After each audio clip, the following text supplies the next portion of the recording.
Okay, we have the numbers from Southern Ontario, the biggest real estate board in Canada, the TRREB system, Toronto Regional Real Estate Board. That's a mouthful. Wow, is it bad? Like, it is just so bad. The April numbers are so bad. Look, we talk about this every day, mostly. We talk about a few other things, but mostly we talk about this because it's important. And then we get the feedback from other parts of Canada that say, why do you just care about Toronto? Why do you just care about Ontario? Why do you just care about Ontario and BC? Well, we've covered it before. I'm not an expert on Quebec. I don't speak French.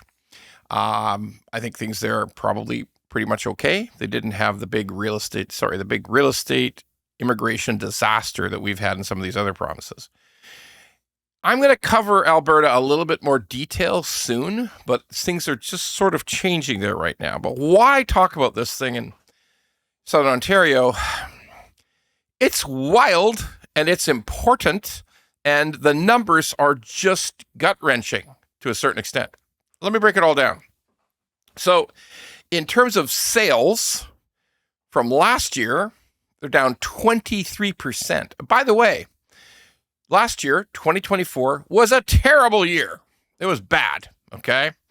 Bad, and it's down 23% from then.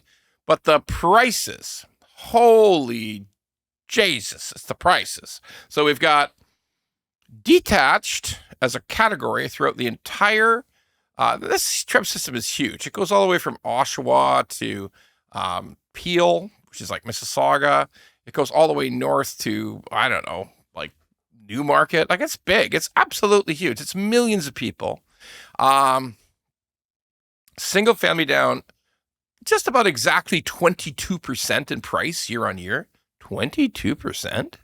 Whoa. Interestingly, core 416, like the actual old city of Toronto, only down like 3%. But everywhere else, 27%. Averages out to about 22% down. But the condos, the condos, 30% down in price. 30%? Jesus. Like, biggest point on that one, not done yet. There will be more price reduction. I know people like to say, "Oh God, Ron, it's below replacement value now." But replacement value on condos in Toronto is a crock of shit because there's like $100,000 of bullshit development fees. There's $1 jillion in reporting and land, and land acquisition and all the waiting to get approvals and fighting through all the red tape and all the bullshit. Yeah, the concrete and the labor is up. Sure it is, 100% it is. But so much of Ontario condo prices are bullshit. They are taxes, they are fees, they are financing costs. They are huge financing costs because you had to wait for 100 years to get anything going. It was 3 years before you could even start to dig the hole, the goddamn planning departments and all the other bullshit you had to go through. So, hey, and we haven't touched on the land. The land is like, there's people who bought and sold the land like 6 times before they ever started building on it. Like, yeah, there's a little bit of speculation going on there. I know. People will fight me on that, but I don't give a shit. I'm exaggerating, but only a bit. Now, the stuff about this sort of price correction that's going on, this severe price correction that's going on, it's important that you think about it correctly. Think about it right. What's the right way to frame this thing in your mind?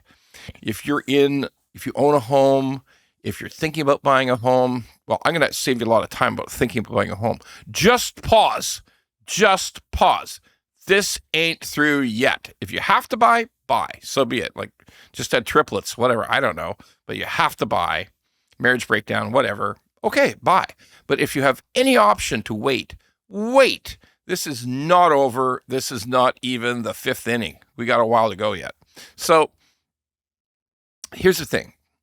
For you people who are, maybe you have one of these condos, you have some rental property, you have some things that just may be losing money, you have negative cash flow rentals, don't fall into the trap of thinking it's just going to get better in a few months. It's just going to get better next year. I lived through 1990 through 1996. nothing got any better. It just gradually got a tiny bit worse every year.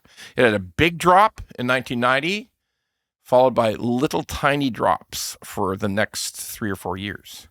And that ain't good. So sometimes if you got negative cash flow, it's time to sell. Just gut it out, do it. You might even have to throw in 10 grand more of your own money, 20 grand, whatever, to get out. Because if it's negative cash flow, $1,000, $1,200 a month, the value ain't going to go up for a long, long time. And you can't afford to disintegrate $80,000, $90,000, $100,000 on negative cash flow in the hopes that it's going to go back up. If you can get out, get out. Best saying on Wall Street, your first loss is your best loss. That's still the truth.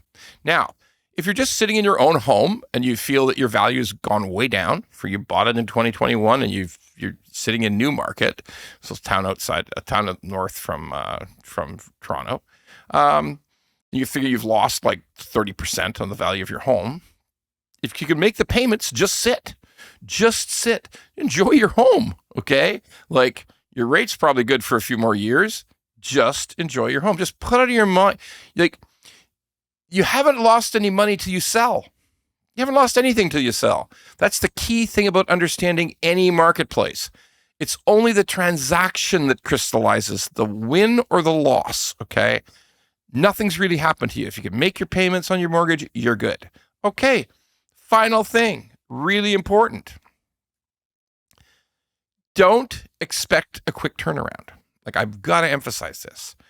Like, for anybody sitting on the edge, for anybody wondering what to do next, the worst mistake you can make is listen to people say, well, it's dropped 20% now. Now's the time. You'll never get a better time to buy in Toronto than now.